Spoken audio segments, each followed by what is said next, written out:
শুভ দুপুর সবাইকে, আর সাথে জয় গুরু। শুক্রবারের আবার পিওর একটা ভয়েস লাঞ্চের থালি নিয়ে এসে পড়লাম। আজকে লাঞ্চের থালাটা তোমাদের লাস্টে দেখাবো। প্রথমে দেখে নাও এই বেগুনের ভাজা। বেগুনটাকে প্রথমে এইভাবে কেটে নিলাম, তারপর ধনেপাতা আর কাঁচা লঙ্কা পেস্ট করে নিলাম।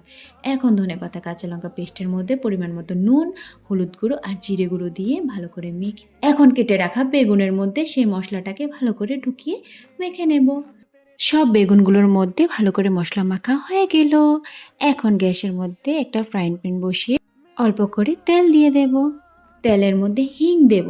হিংটা দিতে কিন্তু ভুলবে না, হিংয়ের জন্যই এই বেগুনের টেস্ট আসবে। তারপর বেগুনগুলো দিয়ে দেব, দিয়ে একটু ঢেকে দেব। তারপর ঢাকনা তুলে কিছু মিষ্টি দিয়ে বেগুনগুলোকে এইভাবে ভালো করে উল্টে পাল্টিয়ে লাল লাল করে ভেজে নামিয়ে নেব।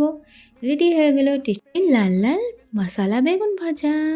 এখন চলো লাঞ্চের থালাটাও সাজিয়ে নিই।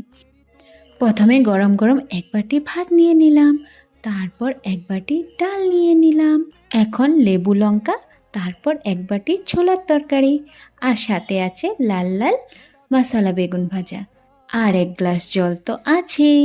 প্রথমে বেগুন ভাজাটা দিয়ে খাওয়ার জন্য এক চামচ ঘি নিয়ে নিলাম। ঘিটা দিয়ে অনেক টেস্টি লেগেছে খেতে।